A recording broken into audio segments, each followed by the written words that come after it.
Assalamualaikum warahmatullahi wabarakatuh. Saya selaku moderator dari kelompok 1 akan memberikan waktu untuk menjelaskan materi dari mata kuliah Civic Education tentang Pancasila sebagai dasar kenegaraan dan kebangsaan. Sesi ini ada 4 hal yang akan disampaikan, yaitu yang pertama pembukaan, yang kedua pembahasan dari pemateri, yang ketiga tanya jawab, dan yang keempat yakni penutup. Untuk yang pertama pembukaan, dalam memperlancar marilah kita membaca basmalah. Untuk yang kedua pembahasan dari pemakalah, waktu dan tempat dipersilahkan. Terima kasih kepada moderator telah memberikan kesempatan dan waktunya kepada kami selaku kelompok 1 untuk menjelaskan dari mata kuliah Civic Education tentang Pancasila sebagai dasar kenegaraan dan kebangsaan. Oke, pertama-tama perkenalkan kami dari kelompok 1 dari mata kuliah Civic Education menjelaskan tentang presentasi kali ini. Nama saya Indra Bayu, nomor absen 5.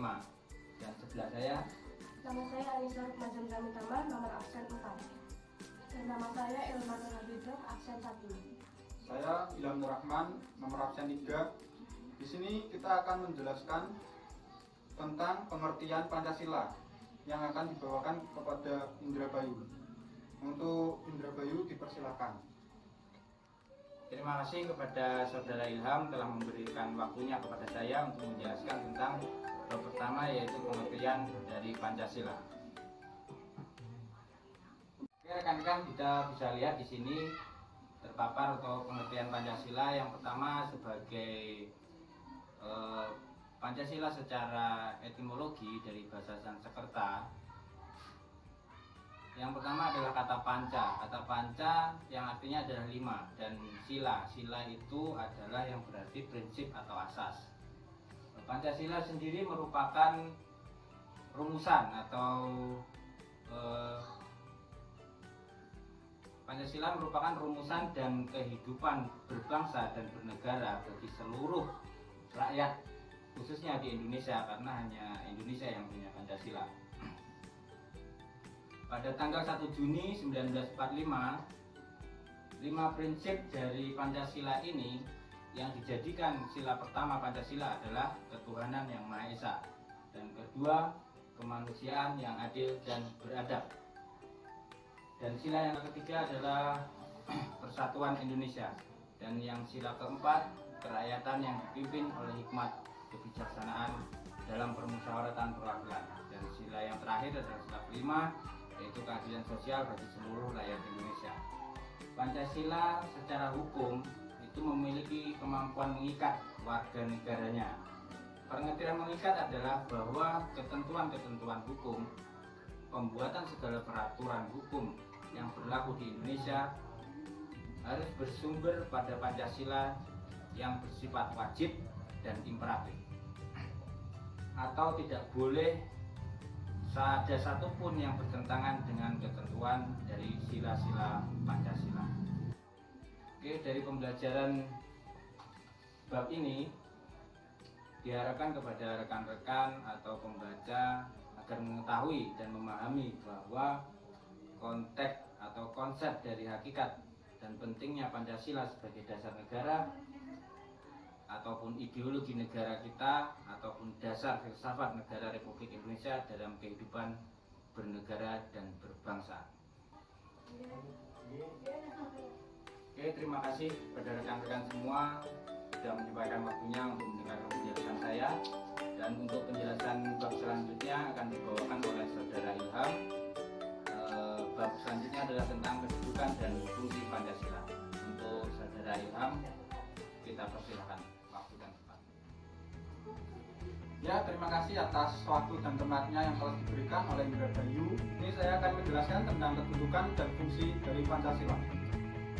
Ya, di sini sudah dijelaskan kedudukan Pancasila sendiri sebagai dasar negara yang menempatkan Pancasila untuk menjadi sumber dari hukum yang paling utama dari segala undang-undang. Dan hal ini Perundang-undangan tahun 2011 tentang pembentukan perundang-undangan bahwa Pancasila merupakan sumber dari segala sumber negara adalah sesuai dengan pembentukan Undang-Undang Dasar Negara Republik Indonesia tahun 1945.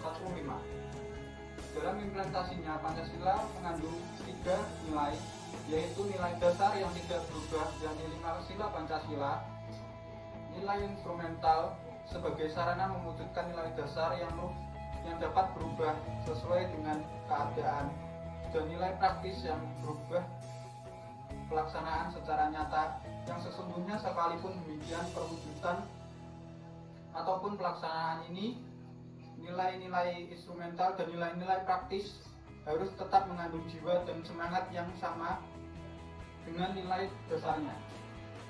Ya, untuk kajian selanjutnya akan dibawakan oleh saudara Anissa dengan judul alasan diperlukan kajian Pancasila sebagai dasar negara. Tempat dan waktunya dipersilahkan. Terima kasih untuk Saudara Ilham telah memberikan tempat dan waktu untuk saya menjelaskan tentang mengapa harus kajian Pancasila yang menjadi dasar kenegaraan Indonesia.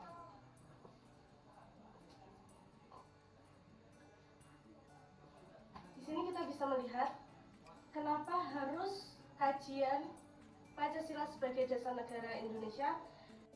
Dengan alasan perpecahan bangsa Indonesia dapat dihindari karena Pancasila bertumpu pada pola kehidupan yang berdasarkan keseimbangan, kelarasan, dan keserasian, sehingga perbedaan dapat dibina menjadi satu pola kehidupan yang dinamis, penuh dengan keanekaragaman yang berbeda dalam suatu keragaman yang kokoh. Bisa kita lihat, adanya peraturan yang berlandaskan nilai-nilai Pancasila, maka perasaan adil dan tidak adil dapat diminimalisir. Oleh karena itu, Pancasila memberikan arahan tentang hukum-hukum menciptakan keadaan negara yang lebih pada nilai-nilai keutuhan, kemanusiaan, persatuan, kerakyatan, dan keadilan. Diharapkan warga negara dapat memahami dan melaksanakan nilai-nilai Pancasila. Ini saran untuk pemerintah, seharusnya dapat lebih mengerti dan memahami dalam pengaktualisasian nilai-nilai Pancasila dalam kehidupan kenegaraan. Pemerintah harus menjadi panutan bagi warga negara agar masyarakat meyakini bahwa Pancasila hadir dalam setiap hembusan nafas bangsa. Nilai-nilai Pancasila hadir bukan hanya bagi mereka yang ada di pedesaan dengan keterbatasannya, melainkan juga orang-orang yang ada di dalam pemerintah yang notabene sebagai pemangku jabatan yang berwenang merumuskan kebijakan atas bersama. Action. Untuk kesimpulan, saya serahkan kepada Ananda Ilman Nur Hafidoh. Waktu dan tempat saya persilahkan. Terima kasih kepada Saudari Nisa telah memberikan kesempatan bagi saya untuk menjelaskan kesimpulan dari bab-bab yang telah disampaikan oleh kawan-kawan saya tadi. Dengan itu, dapat disimpulkan bahwa Pancasila sebagai dasar negara memiliki arti bahwa Pancasila memiliki. Jadi, dari sini dapat disimpulkan bahwa Pancasila sebagai dasar negara memiliki arti bahwa Pancasila menjadi sumber nilai, norma, dan kaidah bagi segala peraturan hukum dan perundang-undangan yang dibuat dan berlaku di Indonesia, baik yang tertulis maupun tidak tertulis. Dengan adanya Pancasila, perpecahan bangsa Indonesia dapat dihindari karena Pancasila bertumpu pada pola hidup yang berdasarkan keseimbangan, keselarasan, dan keserasian, sehingga perbedaan dapat dibina menjadi suatu pola kehidupan yang dinamis. Berbeda, keanekaragaman yang berbeda dalam suatu keseragaman yang kokoh. Jadi kesimpulan dari saya pribadi sebagai warga negara Indonesia, kita harus selalu mempelajari Pancasila dan mengamalkannya dalam kehidupan sehari-hari sehingga terciptalah keanekaragaman tanpa terjadinya perpecahan. Sekian dari kelompok kami. Bila ada kurang atau salah kata, kami mohon maaf sebesar-besarnya. Terima kasih kepada para audien yang telah mendengarkan dan memperhatikan presentasi dari kita. Dan selanjutnya, sesi kali ini akan kami serahkan kepada moderator. Tempat dan waktunya dipersilakan. Terima kasih atas penjelasan dari kelompok 1 yang menjelaskan tentang Pancasila sebagai dasar kenegaraan dan kebangsaan. Semoga bermanfaat.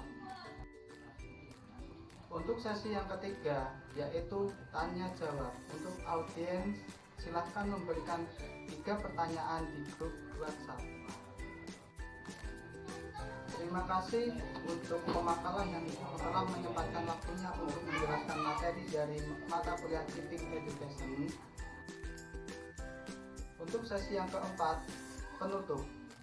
Dan mohon maaf apabila ada salah satu kata dari pemakalah maupun moderator. Sekian, undur diri. Wassalamualaikum warahmatullahi wabarakatuh. Oh, ini Yundang, masuk mana ya? Wassalamualaikum warahmatullahi wabarakatuh. Katen. Adalah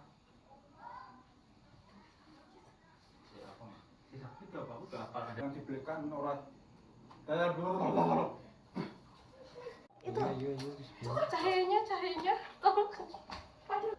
Kesempatan bagi saya untuk mempresentasikan bab selanjutnya, yaitu kesimpulan. Oh my god, berikutlah.